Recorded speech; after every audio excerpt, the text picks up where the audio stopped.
विमानांवरती बंदी आणलेली आहे। खरं म्हटलं तर बारामतीची घटना झाल्यानंतर या महाराष्ट्राचं नेतृत्व आदरणीय स्वर्गवासी अजितदादांच्या या असलेल्या मृत्यूनंतर रोहित पवार जे सातत्याने म्हणत होते त्याची सत्यता आता पटायला लागलेली आहे। जी शंका व्यक्त केली गेली त्याच्यावर आता त्यामध्ये स्वतः डीसीजीएने या ठिकाणी तशा प्रकारची कारवाई करण्याचा बाबतीमधला निर्णय घेतलेला आहे। माझ्या माहितीप्रमाणे आता या सर्व 5 विमानावर बंदी घातलेली असेल, परंतु या असलेल्या कंपनीवर आणि या कंपनीला परवानगी देणाऱ्या मग केंद्रीय मंत्री असो किंवा कोणी असो त्यांच्यावर कारवाई करणं, त्यांचा राजीनामा घेणं किंवा या कंपनीवर मनुष्यवधाचा गुन्हा दाखल करणं हे गरजेचं आहे। अनेक शंका आहे। नुसत्या विमानावर कारवाई केल्यानंतर कंपनीवर कारवाई केलेली भूमिका आणि त्यामध्ये शंकेला अजूनही त्या ठिकाणी पुष्टी मिळते आहे। आमचं म्हणणं आहे की वैमानिकापासून पायलटपासून जे काही शंका व्यक्त केलेला आहे त्याची खात्री आणि त्याच्या बाबतीमधली स्पष्टता यायला पाहिजे। पहिली सुरुवात झालेली आहे की या शंकेला पुष्टी मिळाली आणि कंपनीवर कारवाई करण्याचा निर्णय घेतलाय। विमान हे त्याप्रमाणे या असलेल्या विमानाची जी कॅपॅसिटी किंवा स्टेबिलिटी होती त्याला जर यंत्रणेने बंदी घातली असेल तर मला वाटतं की या असलेल्या आरोपामध्ये काही ना काहीतरी तथ्य हे दिसून येतं। परंतु रोहित पवार म्हटले की हे फक्त नखा एवढंच यश आहे, अजून खूप काही कारवाई जी आहे ती VSR वरती करणं अजूनही होणं अपेक्षित बाकी आहे। 100% मी तेच मुद्दा मांडलेला आहे। नुसत्या एका कंपनीवर कारवाई केली म्हणून हा विषय संपत नाही। एक महाराष्ट्राचा नेता गेलेला आहे, महाराष्ट्राचं आवडतं नेतृत्व गेलेलं आहे आणि या नेतृत्वाच्या पाठीमागे महाराष्ट्र उभा आहे हे दिसून आलेलं आहे। मग एका नेत्याला गेल्यानंतर कंपनीवर कारवाई करण्याची नुसती ही कारवाई मलमपट्टी होऊ नये, याच्या मुळामध्ये जाऊन सत्यता बाहेर आलं पाहिजे अशा प्रकारे मागणी आमची आहे। राज्यसभेच्या निवडणुकीचा सध्या विषय चर्चेत आहे। शरद पवार राज्यसभेची निवडणूक लढणार आहेत का? तुम्ही तुमच्या इतर मित्रपक्षाशी जाऊन बोलणार आहात? साहजिकच आहे, काही दिवसापासून राज्यसभेच्या निवडणुकीच्या संदर्भामध्ये सातत्याने चर्चा होत आहेत। महाविकास आघाडीच्या माध्यमातून अनेक लोकांनी आदरणीय पवार साहेबांनी निवडणूक लढवली पाहिजे अशा प्रकारची भूमिका घेतलेली आहे। आमच्या सुद्धा लोकांची म्हणणं असंच आहे की राष्ट्रवादी शरद पवार पक्षाची पण असं लोकांचं म्हणणं आहे, आमच्या पदाधिकाऱ्यांचं, मी असेल जयंतराव असतील, आम्ही सुद्धा या बाबतीमध्ये महाविकास आघाडीची एकत्र बैठक करण्याच्या संदर्भातला निर्णय घेतोय। आम्ही स्वतः काँग्रेसच्या असलेल्या प्रमुखांशी चर्चा करणार आहोत। त्याचबरोबर मी आणि जयंतराव जी आम्ही सगळेजण उद्धवजी ठाकरे जे आहेत त्यांच्याशी पण भेट घेऊन या राज्यसभेच्या जागेसंदर्भातून चर्चा करणार आहोत। पवार साहेबांनी उभं राहावं, आजपर्यंत त्यांच्या 60 वर्षाच्या असलेल्या कामकाजाच्या मध्ये त्यांनी ज्याप्रमाणे महाराष्ट्राची देशाचे अशा प्रकारचं योगदान दिलेलं एक अनुभवी नेतृत्व म्हणून महाविकास आघाडीचं असावं अशा प्रकारची भावना जी सगळ्या पक्षाकडून होते आहे, आमच्या महाविकास आघाडीच्या पक्षाकडून होते, त्याच्या संदर्भात चर्चा निश्चितपणाने केली जाईल। आमचे देखील 4 उमेदवार आहेत, त्यांना संधी मिळायला पाहिजे असं काँग्रेसचं म्हणणं आहे। प्रत्येक पक्ष हा दावा करणार आहे।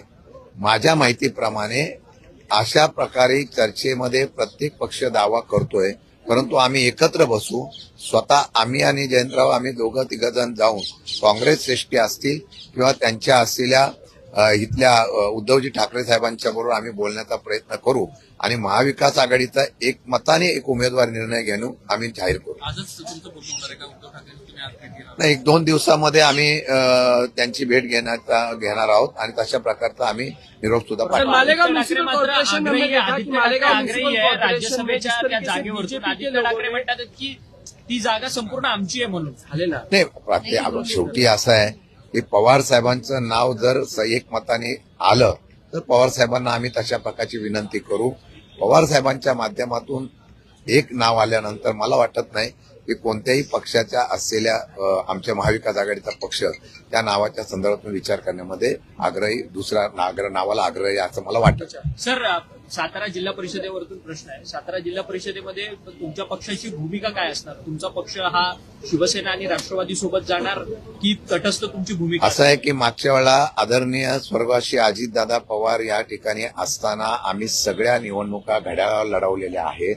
आमचे उमेदवार तुमच्या पक्षाचे उमेदवार अजित पवारांच्या विरोधात योगेंद्र पवार होते. आता पोटनिवडणूक लागते, या संदर्भात तुमची काय भूमिका? बघू, या बाबतीमध्ये सुद्धा आम्ही महाविकास आघाडीशी सगळी मंडळी एकत्र बसून चर्चा करू आणि अशा प्रकारची भूमिका जाहीर करू. सर, मालेगांव म्यूनिसिपल कॉर्पोरेशन में जो बिजली विभाग है उसमें कुछ कर्मचारियों ने वहां पर नमाज पठन की, उसको लेकर किरीट सुमैया आक्रामक है कि उन सारे कर्मचारियों को निकाल दिया जाए, उन पर कार्रवाई की जाए। मेरे ख्याल से अभी मैं कल भी कहा था कि इस महाराष्ट्र में अगर कोई लोगों को चुन के आने के बाद मेयर जो होगा, डेप्यूटी मेयर होगा, वहाँ के सदस्य होंगे, उनको काम करने के लिए यहाँ पे मुभा देनी चाहिए ना।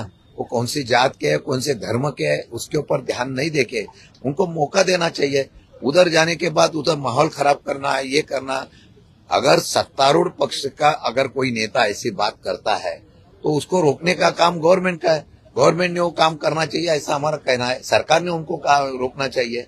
जैसे मालेगांव कॉर्पोरेशन में अगर नमाज पढ़ते हैं वहाँ के कर्मचारी, तो क्या गलत है या देखो, करने की उनकी इजाजत अगर होनी चाहिए? पहले से ही ऐसा नमाज वहाँ पे अगर पढ़ता होगा कोई कर्मचारी, तो उसको रोकने के लिए क्यों यहाँ पे कोशिश कर रही है, मुझे पता नहीं। सर 5 दिन रोके गए हैं बीएसआर कंपनी के काम करने के लिए 5 दिन को, और रोहित पवार भी सवाल उठा रहे थे क्या? नहीं, रोहित पवार ने जो सवाल उठाया, एक एक करके कार्रवाई हो रही है। इसके ऊपर हमको जो शंका थी उसको यहाँ पे जो कार्रवाई हुई है उसके ऊपर हमारा यही कहना है कि ये खाली कार्रवाई कंपनी के ऊपर नहीं होनी चाहिए। उसको परमिशन किसने दिया, अगर उसमें जो पायलट था वो क्या कर रहा था, उसकी इंक्वायरी होनी चाहिए। उसके लिए जो जिम्मेदार है उसके ऊपर कार्रवाई करना चाहिए। उसको मनुष्यवध का जो गुनाह है उसके ऊपर कंपनी के ऊपर, और बाकी भी जो हमारे रोहित पवार ने जो वहां पे सवाल खड़े किए है उसका सीबीआई इंक्वायरी कर रहा है। सीबीआई ने कितना, कब तक और क्या क्या इंक्वायरी, कितना डेवलपमेंट किया है, उसके बारे में खुलासा होना चाहिए। सर राज्यसभा के चुनाव के लिए राज्यसभा के चुनाव के लिए किस तरह से एमबीए देख रही है? पवार साहब का नाम आ रहा है। देखो, पवार साहब का नाम यहाँ पे राज्यसभा के उम्मीदवार करके माविवा का उम्मीदवार करके आया हुआ है।